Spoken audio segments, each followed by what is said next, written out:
Muy buenos días a todos y bienvenidos a un nuevo episodio de Cripto en tu idioma. Hoy quiero que ingresemos al mundo de la criptografía. Mi nombre es Germán Malnero, analista de inversiones en criptomonedas de Inversor Global, y te invito a que veas este video hasta el final para comprender los orígenes y la evolución de la ciencia que le dio origen a las criptomonedas. A su vez, te invito a que te suscribas a mi canal y que hagas clic en la campanita para recibir notificaciones cuando haya nuevo contenido cripto. Si mencionamos la palabra criptografía, nos hace pensar en cosas aisladas a nosotros, como tal vez espías o criptomonedas. Sin embargo, está muy presente en nuestro día a día. Por ejemplo, cuando nos conectamos a un correo electrónico como Gmail, estamos estableciendo una conexión segura y cifrada entre nuestro ordenador, que puede ser por ejemplo una simple computadora o nuestro dispositivo móvil, y los servidores de Google. O en otro caso, por ejemplo, cuando realizamos una llamada telefónica desde nuestro dispositivo móvil, la secuencia de datos que vamos generando mediante audio también está cifrada, y de esa forma se evita que un tercero no autorizado pueda escuchar nuestra llamada o pueda intervenir nuestras comunicaciones. Así, la criptografía está presente en muchas de nuestras actividades cotidianas, con un único propósito: cifrar o codificar los mensajes para evitar que su contenido pueda ser leído por ojos ajenos, por un tercero no autorizado. Es decir, cuando una comunicación está cifrada, solamente el emisor y el receptor son capaces de recibir o desencriptar esa información, el contenido del mensaje. Por lo tanto, cualquier persona ajena a la comunicación solamente será capaz de ver un texto sin sentido. Perfecto, comprendimos su propósito. Pero para ver sus orígenes, viajemos en el tiempo, porque esta disciplina no tiene sus orígenes en la actualidad. No es para nada nueva. El cifrado de mensajes se viene practicando desde hace más de 4.500 años. De hecho, el origen de la palabra criptografía la podemos encontrar en el griego antiguo cripto, que significa oculto, y grafos, que significa escribir. O sea, sumando ambas, significa escritura oculta. Pero vayamos paso a paso. Preguntémonos entonces, ¿dónde comenzó todo? Bueno, para muchos historiadores, los primeros ejemplos de esto que llamamos escritura oculta se encontraron en el antiguo Egipto. Sí, estoy hablando de los jeroglíficos, extrañas figuras que pudieron ser descifradas al utilizar la famosa piedra de Rosetta. ¿Lo oyeron nombrar? Les recomiendo que busquen su historia, porque la verdad que es muy interesante. Pero ahora continuemos. Con el paso del tiempo, la misma técnica que habían utilizado los antiguos egipcios terminó trasladándose a la antigua Grecia. Y tenemos evidencias que demuestran lo mismo. Por ejemplo, en el libro La Ilíada de Homero podemos encontrar referencias al uso de cifrados de mensajes. En una atrapante historia, el autor griego relata que el héroe mitológico Belorofonte entrega al rey Lóbata de Licia una carta cifrada por el rey Preto de Tirinto, cuyo contenido secreto descifraba que debían dar muerte a Belorofonte, el portador de la carta. Más allá del relato, el antiguo escritor griego Homero estaba haciendo referencia a la encriptación. Otro ejemplo sólido lo podemos encontrar en las tierras de Esparta, donde los guerreros utilizaban una técnica conocida como cifrado por transposición, la cual constaba en enrollar un pergamino sobre una estaca llamada escítala, que servía para ordenar las letras y descifrar el mensaje. ¿Cómo funcionaba esta técnica? Bueno, para poder descifrar el mensaje, el receptor debía contar con una escítala del mismo diámetro que la que había usado el emisor, y de esa forma podía ordenar las letras y descifrar el mensaje. Podemos inducir entonces que los egipcios y los espartanos fueron los precursores de los sistemas de criptografía simétrica. Pero, ¿qué significa entonces que un sistema criptográfico sea simétrico? Que tanto el emisor como el receptor deben estar informados mutuamente del código llamado clave criptográfica que iban a utilizar para poder intercambiar información, para poder descifrar los mensajes. Pero sigamos, porque pasamos los años y bajo el gobierno de Julio César el Imperio Romano floreció, un emperador que crearía un sistema de cifrado de desplazamiento de letras, conocido obviamente como el cifrado César. ¿Cómo funcionaba este cifrado? Bueno, era simple. Mediante el mismo, cada letra del texto original sería sustituida por una letra que se encontraba desplazada un número fijo de posiciones más adelante en el alfabeto. Por ejemplo, el cifrado César 3, en la letra A, era en realidad la letra D, y así con cada letra del texto. De esta forma quedaron consolidados los primeros sistemas de cifrado en la historia de la humanidad. Pero, ¿nadie los descifró? ¿Por qué dejaron de usarse estos sistemas de cifrado? Bueno, viajemos cientos de años más en el tiempo y llegamos a la Arabia de la Edad Media, al lugar de la gran revolución en el campo de la criptografía. En el siglo IX, el criptógrafo Al-Kindi, analizando y estudiando el Corán, sentaría una de las bases fundamentales para romper mensajes cifrados: el análisis de frecuencia, una técnica que se basaba en analizar patrones en los mensajes ocultos para localizar repeticiones y buscar relaciones con la probabilidad de que aparezcan determinadas letras en un texto escrito en un idioma concreto. Esta técnica luego sería muy utilizada e implementada durante la Segunda Guerra Mundial, pero allí llegaremos luego, a lo largo de este video. Desde entonces, los criptógrafos empezarían a trabajar en el desarrollo de sistemas criptográficos polialfabéticos, más robustos, donde cada letra podría ser reemplazada por múltiples sustituciones, lo cual eliminaba patrones frecuentes e identificables entre cada texto. Uno de estos criptógrafos fue León Battista Alberti, el secretario personal de 3 papas de forma consecutiva, durante la época del Renacimiento. Esta figura clave de la criptografía desarrollaría un sistema de cifrado polialfabético mecanizado a discos, conocido como el cifrado de Alberti. Tal vez lo recuerden del Código Da Vinci, porque esta herramienta aparece. Una aclaración, muchos de estos sistemas de cifrado polialfabético siguen sin resolverse. De hecho, en el Renacimiento tiene origen también el que sigue siendo el gran reto de los descifradores de código, el manuscrito Voynich, un libro cuyo contenido se encuentra ininteligible y cuyo código todavía no se ha podido romper. Si alguno quiere investigarlo, adelante, porque es muy interesante.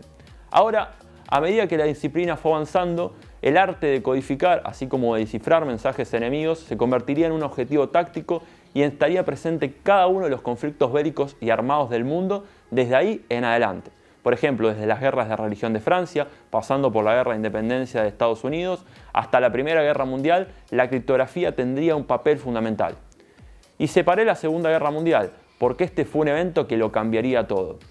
Recuerdo, por ejemplo, una gran película llamada El Código Enigma. Muchos de ustedes la recordarán. Si no la vieron, recomiendo que la vean, porque en la misma entenderán cómo la criptografía cambió el curso de la Segunda Guerra Mundial.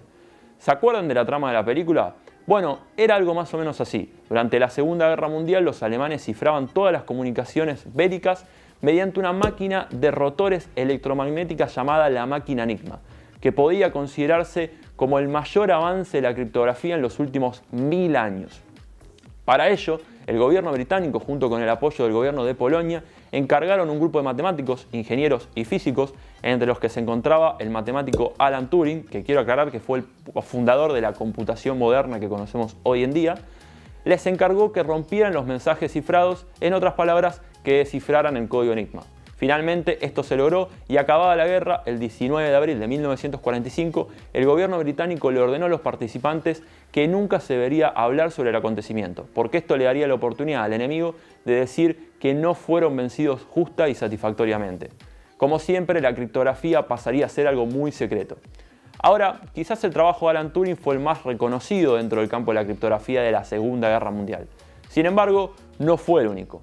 Por ejemplo, Estados Unidos utilizó la técnica que había implementado con éxito durante la Primera Guerra Mundial.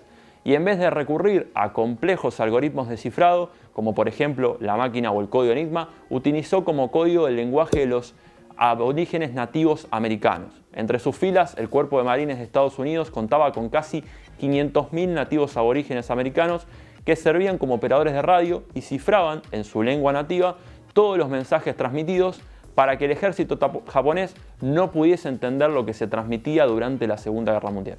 Así, la Segunda Guerra Mundial llegó a su fin, los aliados terminaron ganando y 3 años más tarde, en 1948, el padre de la teoría de la comunicación, Claude Shannon, publicó un artículo fundamental cuyo resultado fue la transformación de las técnicas de codificación conocidas por entonces en procesos matemáticos avanzados, algo que utilizamos por ejemplo hoy en día.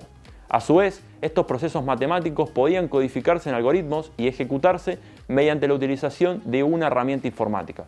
De esta forma, las computadoras se convirtieron en un instrumento clave dentro del cifrado de los mensajes, algo que Alan Turing ya había previsto hace algunos años. Pero no todos tenían un ordenador y no todos entendían lo que era la criptografía. Entendiendo el contexto y permitiendo la seguridad, poniendo la seguridad como argumento, la mayoría de los países empezaron a utilizar la criptografía y considerarla a la misma como algo secreto y vinculados a temas de espionaje e inteligencia. Por ejemplo, desde mediados de los años 50 hasta mediados de los años 70, la Agencia de Seguridad Nacional del Gobierno de los Estados Unidos prohibió y bloqueó cualquier tipo de publicación o estudio que realizaran las instituciones académicas sobre criptografía dentro del territorio de los Estados Unidos. Y algo similar hizo el gobierno británico, hasta que el 17 de marzo de 1975, fecha hito en el cual la criptografía sería pública, cuando la compañía IBM desarrollaba el primer algoritmo de cifrado accesible, el Data Encryption Standard, abreviado como DES en inglés. El objetivo de IBM era construir un sistema de comunicaciones electrónicas segura y cifrado para las instituciones financieras, pero el algoritmo pasó a ser de adopción masiva. Pero hemos avanzado miles de años y todos los sistemas de cifrado que vimos son simétricos. Estos empezaron a presentar claros problemas de seguridad. ¿Qué pasa si un tercero descubre el código que estamos utilizando en la comunicación? Es más, en esa época había sospechas de que las organizaciones gubernamentales de los primeros países tenían suficiente potencia de cálculo para romper todos los mensajes DES. Bueno, para resolver esta problemática, en 1976, Martin Hellman y Whitfield Diffie sentarían las bases de la criptografía simétrica y además implementarían dos conceptos nuevos, lo que se llama o conocemos como la clave pública y la clave privada. ¿Cómo funcionan estos dos conceptos brevemente? En los sistemas de cifrado era necesario que el emisor y el receptor intercambiaran el código, o sea, las claves, con las que iban a comunicarse de una forma segura mediante un canal seguro. Bueno, para no necesitar de un canal seguro adicional, el cifrado asimétrico utilizaba un par de claves relacionadas matemáticamente, en el que una de ellas, por ejemplo la clave privada o la clave secreta, descifraba el cifrado que se realiza con la otra clave, que es la clave pública o visible. Mientras la clave privada permanezca en secreto, la clave pública puede ser compartida públicamente sin comprometer la seguridad del sistema, haciendo que sea seguro reutilizar el mismo par de claves de forma indefinida. Así funciona brevemente la criptografía simétrica, pero para profundizar sobre ella haremos un video más adelante. Un año después, en 1977, Ron Rives, Adam Shamir y Leonard Adieman investigaron este sistema de criptografía y sus posibles usos, y diseñarían el primer algoritmo de criptografía simétrica, público, conocido como RSA, que se convertiría en un estándar de la industria hasta nuestros días. Aclaremos que estos algoritmos de cifrado simétrico son los que utilizamos hoy en día en todas las operaciones que realizamos a través de Internet, así como también los que utilizan los proyectos criptográficos o muchos de los criptoactivos que conocemos para registrar y validar transacciones dentro de las principales blockchains. Como hemos podido ver, la criptografía ha jugado un papel fundamental en la historia de la humanidad y su importancia aumenta conforme está aumentando el volumen de información que estamos intercambiando por Internet. Hoy en día los algoritmos de criptografía asimétrica más avanzados son utilizados en todas las operaciones que realizamos a través de Internet, así como también son utilizados para registrar, como dije, y validar todas las transacciones que ocurren dentro de las blockchains. Ahora sí, con esto llegamos al final de este video. Espero que hayas comprendido los orígenes y la evolución de la criptografía hasta la actualidad. Te invito a que te suscribas a mi canal, que dejes tus comentarios debajo y que hagas clic en la campanita para recibir notificaciones cuando haya nuevo contenido cripto. Nos vemos en un próximo episodio de Cripto en tu idioma. Te mando un saludo.